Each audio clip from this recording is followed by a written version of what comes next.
What's going on, guys? This is Rob, and I don't have my hat on, but it doesn't matter because you guys don't care. Have you guys seen all the news and rumors and like everything that's dropped for Spider-Man No Way Home for like the last day and a half?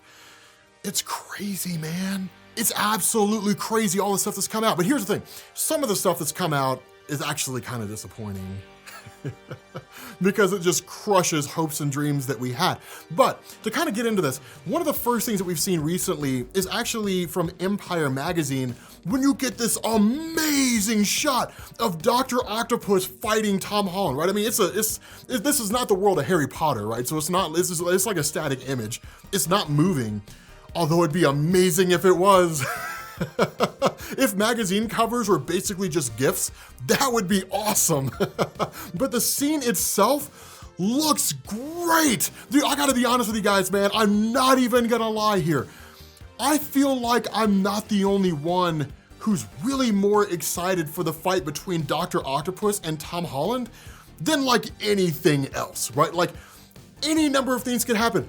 Iron Man could come back, and I would probably still be more excited for the fight between Doc Ock and Tom Holland's Spider-Man, because it's like the thing we've been waiting for, man.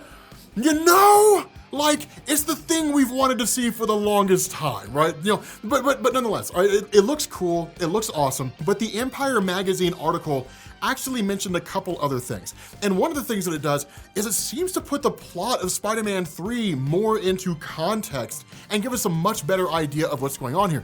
Because the reality is, it's just been nothing but fan theories and guessing games since the trailer dropped and before the trailer even dropped, right? Like, at this point, you could tell me that some part of the plot of Spider-Man 3 involves the Eternals enlisting the aid of the mutants who have basically been gone the entire time, or been hiding the entire time, to fight the Sinister Six. And I would probably be like, I mean, it's possible, right? I mean, at this point, like, we don't know. We have no indication exactly what's gonna go on. But this interview really begins to put things into context. One of the things that it says here is that, of course, as we expected, you know, just based on what we saw with the trailer, that Doctor Strange was casting the spell that was going to make the world forget that Peter Parker was Spider-Man. Peter Parker couldn't shut the hell up, and the spell went awry. We know that much from the trailer. What this article also seems to go on to say is that the nature of the spell was such that it actually brought in a bunch of these villains who know that Peter Parker is Spider-Man and basically wanted to take out Spider-Man. This is kind of interesting because precious few people should know that Peter Parker is Spider-Man. So bringing in these villains as a way to kind of tease the idea of the Sinister Six looks cool. If I'm being honest with you guys, that kind of seems to be the brunt of the movie. Given this interview, or given the article itself and so on, the image that we saw, the trailer, kind of putting it all into context, what it looks like is the plot seems like it might be a lot more simple than we're initially led to believe. I think that once you start getting towards the end, that's when you're going to start ramping up and getting into stuff like things that lead into Doctor Strange 2 and so on and so forth. I imagine the post-credit scene for this movie is going to just be stupidly amazing. But the thing about this is that if all of this is to be believed, right, that we're going to get Electro and we're going to get Sandman and we're going to get Lizard, we already know we're going to get Dr. Octopus, we already know that we're going to get the Green Goblin, and the rumors of Paul Giamatti's Rhino, which nobody asked for, that's going to show up as well. It sets the stage for the Sinister Six. And the plot of the movie based on this, although in a second I'll actually tell you guys about something that seems to just kind of damn all that, right? It just seems to just eliminate all of that. What it looks like the plot would be is that all these villains ended up in the Marvel Cinematic Universe because Doctor Strange's spell had something to do about bringing them in, and that what you actually end up getting is Andrew Garfield and Tobey Maguire and Tom Holland who team up to face the Sinister Six. Now, there's a couple problems that I have with this idea.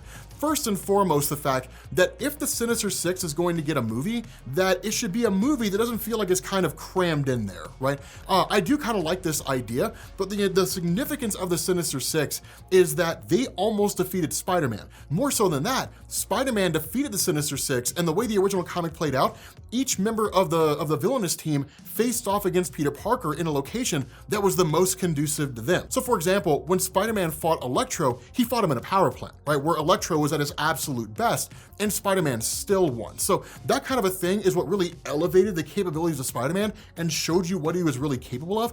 When you look at Tom Holland, you still don't get like a strong idea of what he's really able to do, because most of the stuff that he's achieved has been with the help of someone else. In Spider-Man 1, You got a lot of scenes where he was helped by Iron Man. In Spider-Man 2, it was him and Mysterio, and then he had to face off against Mysterio in the end, but you never saw a thing where it was like something like the Sinister Six, right? These villains that we are, just over the course of Spider-Man films, aware of in terms of what they can do, all of whom are teaming up to face off against one Spider-Man, and he still wins, despite the fact that it should be completely and totally impossible. I feel like that's what the movie should be. Having said that, I think it's cool if we got Tobey Maguire and we got Andrew Garfield, and I think, in all honesty, if anything, this would set the stage for like some kind of tie-in or involvement with the Into the Spider-Verse films, but that seems to be the direction of the plot, at least until about 20 minutes ago. And then director John Watts went on Twitter or did like an interview and he's like, no man, the rumors of like Electro and Sandman and Lizard showing up, it's just that, right? It's rumors. They're not going to be in the movie. Now, you can take that as you want to, because I interviewed John Watts, and it was kind of a cringy interview, but I interviewed John Watts, and John Watts struck me as the kind of guy that would be like, no, those guys are not going to appear in the Marvel Cinematic Universe. You're not going to see them in the MCU. There's no way they would appear in Spider-Man 3. Not gonna happen. Just be aware not to expect it. You know what I mean? Like that kind of guy.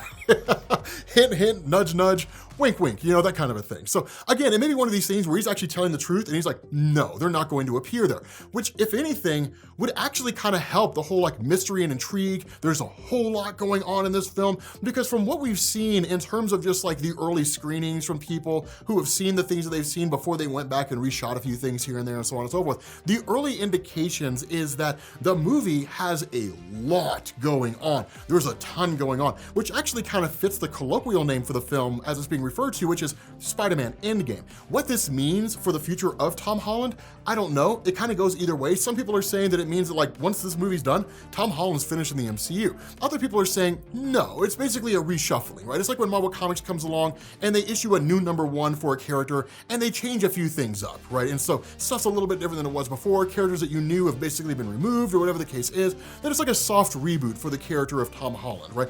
I have heard, and I don't know how true this is, I have heard that Aunt May dies in the movie. I don't know if that's true. I'm not gonna lie. I kind of feel like it'd be significant. I kind of feel like that should happen. Here's the reason why I feel like that should happen, right? And I know it sounds terrible, but here's the reason why. It would matter. It would be important, right? The one death that the Tom Holland Spider-Man universe does not have, that it needs to have, was the death of Gwen Stacy. But Gwen Stacy doesn't really seem to exist in the traditional sense. So, right, for those of you guys who don't know what that means, in the comics, of course, you guys know Uncle Ben died. The death of Uncle Ben taught Peter Parker the reality of the lesson he was trying to teach him. With great power must come great responsibility. A line that we're supposedly supposed to hear in the movie, which would be amazing, but it taught him that, right? Peter Parker had the power to stop a criminal, but he didn't. The result was that it led to his Uncle Ben dying. So, with great power must come great responsibility.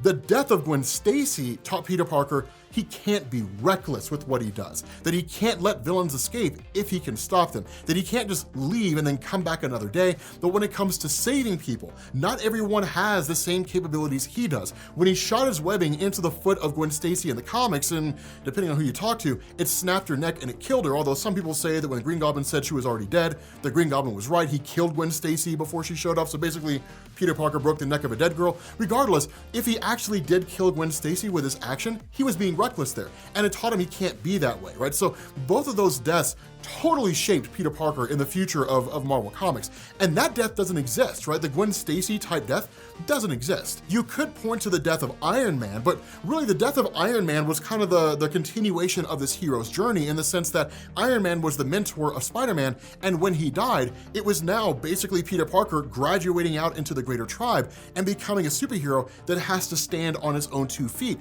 And what that means when he can't really call for help in the traditional sense, which is to say there isn't really anybody out there like Iron Man that can help him or bail him out. So again, it's one of those kind of significant moments there for his character. But I like the idea that if what John Watts said is true, that really only Doc Ock and only Green Goblin are going to appear in this movie, that it lends credence to the idea that bigger things are going to happen. Do I think stuff like Venom is going to appear in the MCU in the sense that like he and Spider-Man are going to team up? No. I mean, it'd be cool. But again, like it's been said multiple times, that's something they want to do much later on. Supposedly Matt Murdock's going to appear, but for one scene, and a lot of us kind of guessed that, he was going to be the guy that was going to get Peter Parker off the murder rap, and he was going to go forward and kind of do his own thing, right? So supposedly it'll be that one scene, which would be cool, that kind of cohesiveness that Netflix, the shows, just never gave us, despite the fact that they knew it's what we wanted, right? Whatever the case is, I'm excited to see that. Regardless, like all this news and stuff that's coming out for Spider-Man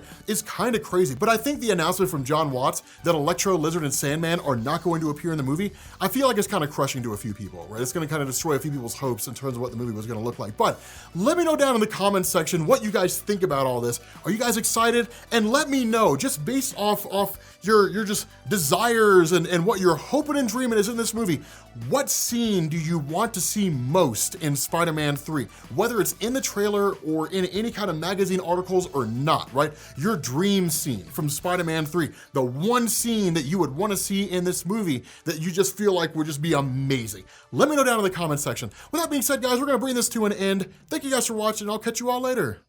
Peace.